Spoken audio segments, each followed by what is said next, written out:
Giga academy giga classes में स्वागत है। हम फिर एक बहुत ही एक इम्पोर्टेंट टॉपिक कह सकते हैं और कंपटीशन के व्यू से बहुत ही इम्पोर्टेंट है। हर कंपटीशन में इससे क्वेश्चन पूछता है और स्टूडेंट्स जो ईवीएस के स्टूडेंट्स हैं, इन्वायरमेंटल स्टडीज़ जो करते हैं, उनके लिए भी मोस्ट इम्पॉर्टेंट टॉपिक है ये सेमेस्टर वाइज। हम यहाँ डिस्कस कर रहे हैं कि जो एटमॉस्फेयर में कौन कौन सी घटनाएं घटती हैं, कौन कौन सी लेयर होती हैं, उसके बारे में हम यहाँ डिस्कशन करेंगे। सबसे पहले हम आपको बता दें कि जो हमारी अर्थ है, हमारी अर्थ के ऊपर जो है कितनी लेयर होती हैं, कौन कौन सी होती हैं, उसके बारे में हम आपको बता रहे हैं। सबसे पहले हम देख लेते हैं कि ग्रीन हाउस गैस के बिना, यहाँ हम देखते हैं ग्रीन हाउस गैस के बिना अगर पृथ्वी का टेम्परेचर वो 18 डिग्री सेंटीग्रेड हो जाएगा, ठीक है। और उसमें कौन कौन सी गैस होती हैं? ग्रीन हाउस गैस में कार्बन डाइऑक्साइड जो बहुत ही अधिक मात्रा में पाई जाती है, मीथेन होती है, मीथेन CH4 जिसको बोलते हैं, नाइट्रोजन डाइऑक्साइड होती है, वाटर वेपर होता है, CFC क्लोरोफ्लोरोकार्बन और ओजोन। ये सभी गैसें जो पाई जाती हैं ग्रीन हाउस गैस में पाई जाती हैं, ठीक। फिर आते हैं वायुमंडल में कितनी लेयर होती हैं या परतें जिसको बोलते हैं। वायुमंडल में मुख्यतः 5 प्रकार की परत होती है जो कंपटीशन में आता है। पहला है ट्रोपोस्फियर जिसको हिंदी में क्षोभमंडल बोलते हैं। फिर स्ट्रेटोस्फियर समताप मंडल, मेसोस्फियर मध्यमंडल और आयनोस्फियर आयनमंडल और एक्सोस्फियर वायुमंडल जिसको बोलते हैं। हम आपको यहाँ समझा रहे हैं, ये सपोज दैट कि ये आपकी ये पृथ्वी है, अर्थ है, जिसको जस्ट इसके ऊपर यहाँ से 18 किलोमीटर हम यहाँ पे दिखा रहे हैं, यहाँ से 18 किलोमीटर पृथ्वी से जस्ट 18 किलोमीटर के ऊपर जो है ट्रोपोस्फियर पाई जाती है। ट्रोपोस्फियर जिसको हम हिंदी में क्षोभ मंडल कहते हैं। और क्षोभ मंडल के बारे में कुछ यहाँ बात कर लेते हैं कि क्षोभ मंडल में ही जो है मौसम की जितनी भी घटनाएं होती हैं वो क्षोभ मंडल में पाई जाती हैं। और इसी क्षोभ मंडल का सबसे ज़्यादा डेंसिटी होता है, घनत्व। जो घनत्व की बात करते हैं ये ट्रोपोस्फियर का ही घनत्व है, डेंसिटी सबसे ज़्यादा होता है।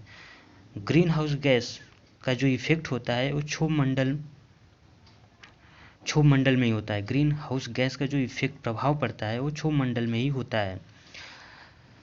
यहाँ पे देख लेते हैं ये ट्रोपोस्फियर, इसके ऊपर 50 किलोमीटर की लेयर तक क्या होती है? स्ट्रेटोस्फियर को हम हिंदी में बोलते हैं समताप मंडल। यहाँ पे हम लिखे हैं समताप मंडल। और समताप मंडल की हम कुछ विशेषता देख लेते हैं। समताप मंडल में ही जो ओजोन लेयर पाई जाती है, इसी के आसपास, ये समताप मंडल के आसपास जो है एक लेयर बनती है जिसको हम ओजोन लेयर, जो गैस होती है ओजोन गैस वो एक लेयर बनती है। ओजोन हमारे जीवन के लिए एक कुछ लाभदायक तो हानिकारक भी होती है। ओजोन लेयर हमारे जीवन के लिए बहुत ही इम्पोर्टेंट है। अगर अल्ट्रावायलेट रेज हमारी पृथ्वी पर आ जाएंगी तो वो बहुत ही खतरनाक होती हैं, इसलिए ओजोन लेयर जो होती है वो अल्ट्रावायलेट रेज को रिफ्लेक्ट कर देती हैं, इसलिए ये हमारे जीवन के लिए भी इम्पोर्टेंट है। अब ये देख लेते हैं, समताप मंडल में ही अल्ट्रावायलेट किरणों से बचाती है, मतलब कि ओजोन स्ट्रेटोस्फियर जो है ये ओजोन लेयर को यहाँ पे पृथ्वी पर पहुँचने नहीं देती है। फिर यहाँ हम देख लेते हैं कि वायुमंडल के ऊपरी परत के अध्ययन को वायुमंडल के ऊपरी परत के अध्ययन को एरोलॉजी बोलते हैं और वायुमंडल की निचली परत को मेट्रोलॉजी बोलते हैं। वायुमंडल में मुख्य गैस कौन कौन सी है? नाइट्रोजन 78.08%, जो सबसे ज़्यादा पाई जाने वाली गैस जो है वो नाइट्रोजन है 78.08%। ऑक्सीजन है 20.93%। कार्बन डाइऑक्साइड है 0.03%। आर्गन है 0.93%। सबसे ज़्यादा जो अक्रिय गैस पाई जाती है, अक्रिय गैसों में सबसे ज़्यादा मोस्ट प्रोबेबिलिटी जो गैस पाई जाती है वो आर्गन गैस होती है। अभी हम देखते हैं 1 डिग्री सेंटीग्रेड तापमान कम हो जाता है तो 1 डिग्री सेंटीग्रेड का तापमान जब हम 165 मीटर की ऊंचाई पर जाते हैं तो उसमें 1 डिग्री सेंटीग्रेड तक का तापमान जो है चेंज होता है। वायुमंडल की निचली परत जो होती है, जिसको हम वायुमंडल की सबसे निचली परत जिसको हम ट्रोपोस्फियर क्षोभ मंडल कहते हैं, ओजोन लेयर की मोटाई जो है मापी जाती है डाप्सन यूनिट में। ओजोन लेयर की मोटाई मापते हैं वो किसमें, डाप्सन की यूनिट में नापते हैं। आयन मंडल जो होता है, आयन मंडल में ही रेडियो तरंग